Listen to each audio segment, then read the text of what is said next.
स्वागत है आप सभी का हमारे साथ इस खास वीडियो में, जिसमें हम बात करने जा रहे हैं वीकली राशिफल की वृषभ राशि के लिए 10 नवंबर से लेकर 16 नवंबर तक। देखिए, वीकली राशिफल की हम बात कर रहे हैं और जब भी वीकली राशिफल की बात करते हैं तो मून बहुत ज्यादा इंपॉर्टेंट है और चंद्रमा इस पूरे ही वीक में पहले मिथुन में रहेंगे, लेकिन वो कुछ ही समय के लिए रहेंगे, वरना कर्क में, सिंह में और जो है रहने वाले हैं वो कन्या में। तो क्या हाल रहने वाला है? देखिए, जब भी चंद्रमा चौथे, आठवें, 12वें में होते हैं तो शुभ परिणाम नहीं देते, और यहाँ पर चंद्रमा लगभग 15 और 14-15 तारीख को रहेंगे आपके चौथे घर में। तो वो स्थिति, उन दो डेट्स पे आपको लाइफ में कोई भी बड़ा डिसीजन नहीं लेना, स्वास्थ्य का ध्यान रखना है। यानी 14-15 जो तारीख है, चंद्रमा की स्थिति वहां पर कमजोर बनी हुई है। चंद्रमा केतु के साथ भी होंगे, ग्रहण योग पितृदोष तक का निर्माण कर देंगे, तो माता के स्वास्थ्य का भी यहाँ पर ध्यान रखना है या माता से आर्ग्यूमेंट्स में नहीं जाना है। ऐसी स्थिति में अगर देखा जाए तो यहाँ पर चंद्रमा की स्थिति ये रहने वाली है। इसके अलावा इस वीक में दो ग्रह वक्रीय होने वाले हैं। गुरु वक्रीय हो जाएंगे 11 नवंबर को, और जो बुध हैं वो ऑलरेडी लगभग वक्रीय की अवस्था में आ चुके हैं हफ्ते की शुरुआत से ही। तो यहाँ पर बुध प्रभाव देंगे आपको तुला राशि का, यानी सूर्य के साथ का फल देंगे। और वक्रीय गुरु, देखिए जब भी कोई भी प्लैनेट वक्रीय होता है तो थोड़ा सा धीरे परिणाम देता है, लेकिन वो खुद बली हो जाता है।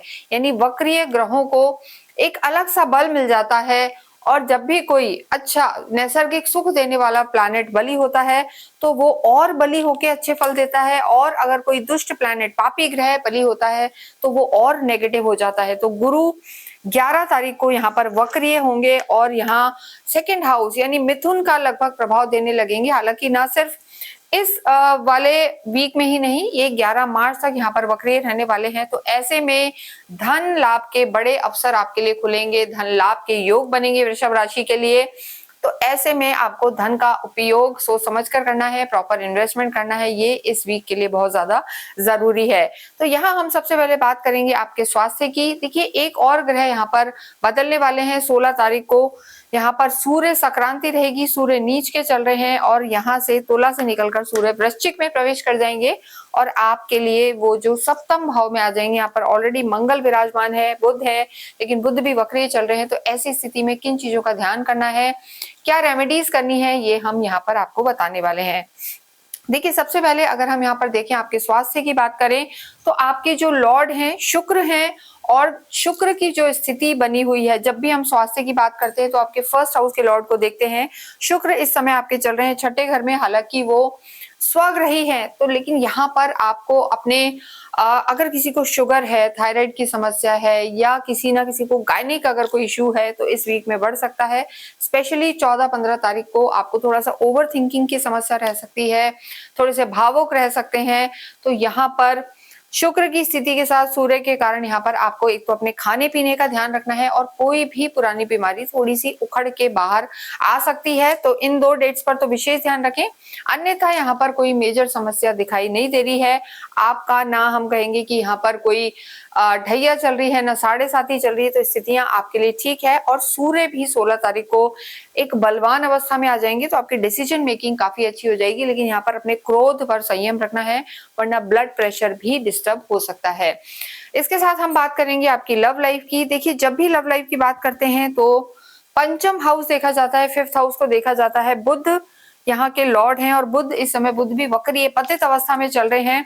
तो देखिए, लव लाइफ की स्थितियां ठीक है, लेकिन आर्ग्यूमेंट से यहाँ भी बचना है, क्योंकि ऑलरेडी बुध मंगल के साथ हैं, और इस पूरे वीक के एंड में 16 तारीख को सूर्य भी प्रवेश कर जाएंगे यहाँ पर। तो ऐसे में थोड़ा सा एरोगेंस बढ़ सकता है, एडमेंट हो सकते हैं, आपका ईगो बढ़ सकता है। तो यहाँ पर आपको डोमिनेटिंग नेचर अपना हटाना है, अन्यथा आपकी लव लाइफ खराब हो सकती है।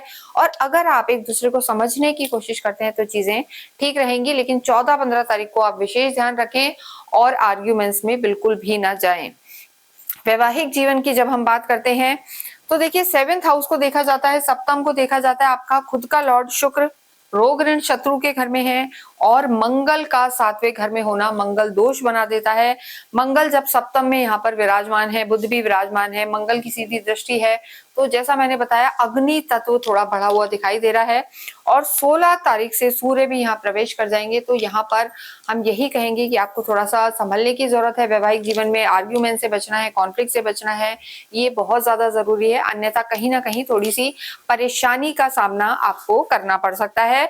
वैवाहिक जीवन के लिए समय बहुत ज्यादा ज्यादा अच्छा नहीं है। और अगर किसी भी रूप में 14-15 तारीख को आर्ग्यूमेंट्स में जाते हैं, कॉन्फ्लिक्ट में जाते हैं, तो सिचुएशन बहुत खराब हो सकती है। तो वैवाहिक जीवन को संभालें।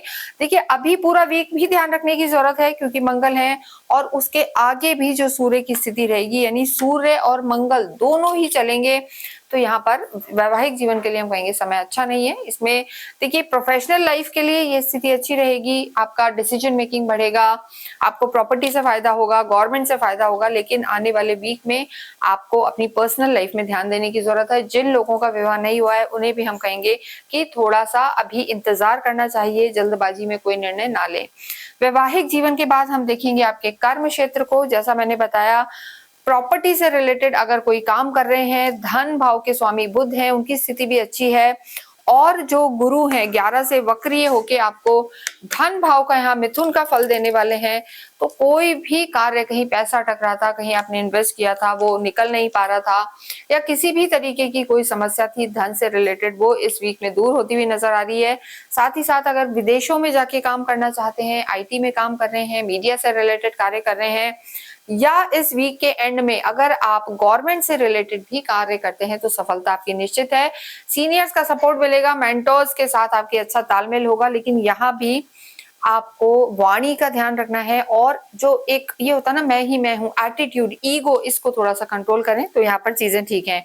कोई ना कोई परिवर्तन भी आपके इस वीक में नजर आ रहा है, यानी कार्य क्षेत्र में केतु की भी दृष्टि है, तो कोई सडन चेंजेस भी यहाँ पर दिखाई दे रहे हैं, लेकिन सोच समझकर निर्णय लेना है। विद्यार्थियों की हम बात करें तो विद्यार्थियों के लिए समय अच्छा है, स्पेशली वो विद्यार्थी जो किसी भी क्रिएटिव फील्ड में जाना चाहते हैं, या फिर किसी भी तरीके के राइटिंग्स, जर्नलिज्म, या हम कहेंगे फाइन आर्ट्स, इन सब से रिलेटेड, या कंसल्टेंसी, काउंसलिंग का काम करना चाहते हैं, तो स्थितियां आपके लिए बेहतर हैं। फैमिली का सपोर्ट पूरा मिलेगा। भाग्येश की स्थिति अगर हम देखते हैं तो भाग्येश यहाँ शनि है, शनि अभी वक्रीय चल रहे हैं, लेकिन देखिए जो शनि है यानी भाग्य के लॉर्ड का लाभ भाव में होना यहाँ पर आपके लिए बहुत ज्यादा लाभप्रद रहेगा। यानी भाग्येश जब भी लाभ भाव में, मैनिफेस्टेशन हाउस में बैठे हैं, डिजायर हाउस में, तो साम दाम दंड भेद आपको चीजें मिल ही जाएंगी और आप उसको हासिल भी कर लेंगे। तो यहाँ पर भाग्येश आपके प्रबल हैं, स्थितियां आपकी बेहतर हैं। और ओवरऑल अगर हम देखें तो गुरु का वक्रीय होना आपके घर में जरूर मांगलिक कार्य कराएगा, और घर में आपको जो है कहीं ना कहीं धर्म के प्रति रुचि बढ़ती हुई नजर आएगी, और होना भी चाहिए। जितना दान पुण्य करेंगे और धार्मिक रहेंगे उतना आपको लाभ होगा। तो इस पूरे ही समय वैवाहिक जीवन में सबसे ज्यादा वृषभ राशि, वृषभ लगन को ध्यान देने की जरूरत है। आपको अपनी कुल देवी की आराधनाएं करनी चाहिए, देवी की आराधनाएं करें, कुंजिका स्त्रोत का पाठ करें, और इसके साथ साथ अगर हो पाए तो शनिवार के दिन शनि मंदिर अवश्य जाएं, ओम शम शनिश्चराय नमः का जाप करें, और असहाय व्यक्तियों को काली चीजों का दान करेंगे तो आपके लिए काफी लाभप्रद रहेगा। इसके साथ ही इस वीडियो को मैं समाप्त करते हैं। कमेंट बॉक्स में अवश्य ही ओम शुम शुक्राय नमः लिखें, जिससे आपके जो देवी हैं, गॉडेस हैं, लॉर्ड हैं, उनके आशीर्वाद आपको मिलते रहें। Thank you.